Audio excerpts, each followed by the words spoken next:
Hi all, അസ്സലാമലൈക്കും. Welcome back to Silna's kitchen.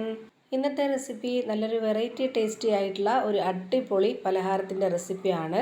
എത്ര കഴിച്ചാലും മടുക്കുകയില്ല. നല്ല സോഫ്റ്റ് ആയിട്ട് പഞ്ഞ് പോലെ ഇരിക്കുന്ന ഒരു അടിപൊളി പലഹാരത്തിൻ്റെ റെസിപ്പിയാണ്. കുട്ടികൾക്കും വലിയവർക്കും എല്ലാം ഒരുപോലെ ഇഷ്ടമാവും. അപ്പോൾ ഇതെങ്ങനെയാണ് തയ്യാറാക്കുന്നതെന്ന് അറിയാനായിട്ട് വീഡിയോ സ്കിപ്പ് ചെയ്യാതെ മുഴുവനായിട്ടൊന്ന് കണ്ടു നോക്കണേ. റെസിപ്പിയിലോട്ട് കിടക്കുന്നതിന് മുമ്പായി സിൽനാസ് കിച്ചൺ ചാനൽ ആദ്യമായിട്ട് കാണുന്നവരാണെങ്കിൽ പ്ലീസ് ഒന്ന് സബ്സ്ക്രൈബ് ചെയ്തേക്കണേ. ഒപ്പം തന്നെ ഈ വീഡിയോ നിങ്ങൾക്ക് ഇഷ്ടപ്പെടുകയാണെങ്കിൽ ഒരു ലൈക്ക് ചെയ്ത് ഷെയർ ചെയ്ത് സപ്പോർട്ട് ചെയ്യാനും മറക്കരുത്. ഇനി നമുക്ക് റെസിപ്പിയിലോട്ട് കിടക്കാം. ഇത് തയ്യാറാക്കാനായിട്ട് ആദ്യം തന്നെ ഒരു പാൻ സ്റ്റൗവിലേക്ക് വെച്ച് ഫ്ലെയിം ഓൺ ആക്കി കൊടുത്തിട്ടുണ്ട്. ഇതിലേക്ക് 250 ml കപ്പിൻ്റെ അളവിൽ 1 കപ്പ് വെള്ളം ഒഴിച്ചു കൊടുക്കാം. വെള്ളം ചൂടായി വരുന്നതിന് മുമ്പേ തന്നെ നമുക്കിതിലേക്ക് പാൽപ്പൊടിയാണ് ഇട്ട് കൊടുക്കേണ്ടത്. 60 ml കപ്പിൻ്റെ അളവിൽ 1 കപ്പ് പാൽപ്പൊടിയാണ് ഞാനിതിലേക്ക് ഇട്ട് കൊടുത്തിട്ടുള്ളത്. 60 ml കുറച്ച് കുറവുണ്ട്. ഇനിയിപ്പോൾ ആ ഒരു കപ്പ് നിറയെ ഉണ്ടെങ്കിലും കുഴപ്പമൊന്നുമില്ല.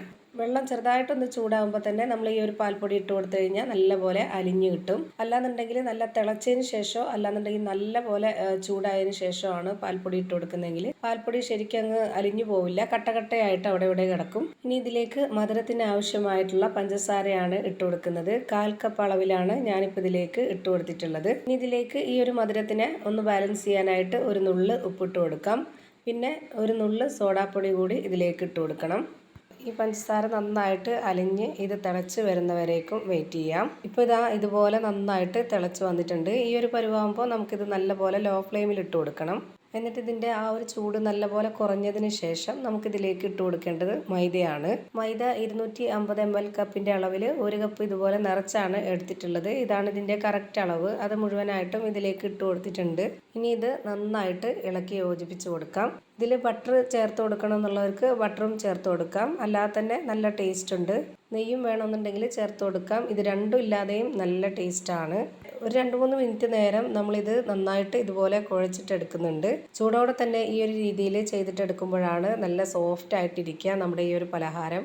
ഈ ഒരു രീതിയിലാണ് നമ്മൾ ഈ ഒരു പാനിൽ നിന്ന് റെഡിയാക്കി എടുക്കേണ്ടത്.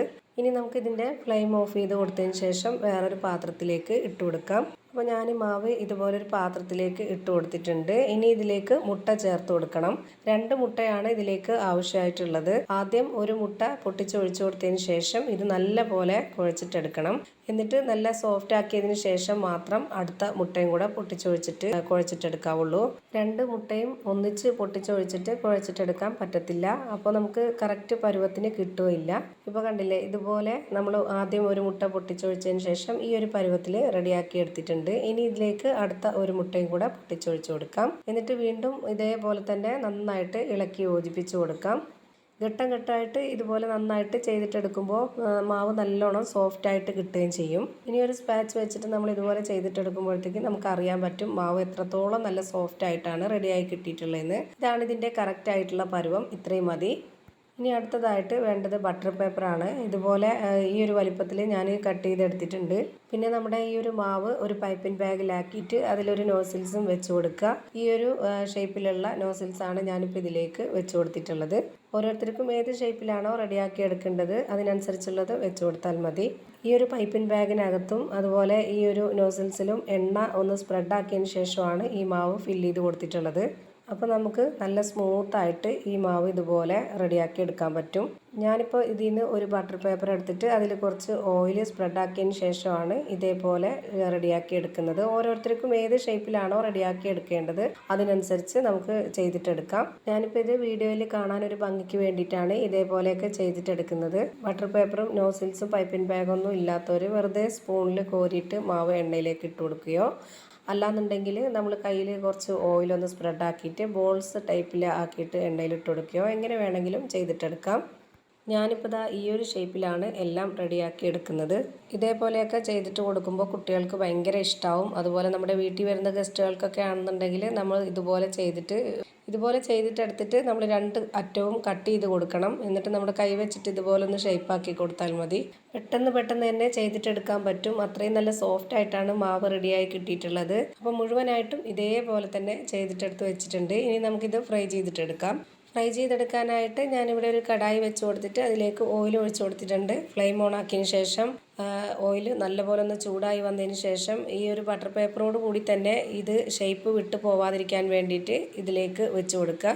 എന്നിട്ട് ചൂട് തട്ടുമ്പോൾ ഈ ഒരു പേപ്പർ കൈകൊണ്ടൊന്ന് ഇതുപോലെ തന്നെ വെടിവെച്ചെടുക്കാവുന്നതേ ഉള്ളൂ. പെട്ടെന്ന് തന്നെ റെഡിയായി കിട്ടും. എണ്ണ നന്നായിട്ട് ചൂടായതിന് ശേഷം ഒന്ന് ഫ്ലെയിം കുറയ്ക്കണം. എന്നിട്ടേ നമ്മൾ ഇതുപോലെ ഇട്ട് കൊടുക്കാവുള്ളൂ. അതുപോലെ ആദ്യം ഇട്ട് കൊടുത്തത് നമ്മൾ ശ്രദ്ധിക്കണം, അത് തിരിച്ചിട്ട് കൊടുത്തിട്ടുണ്ട്.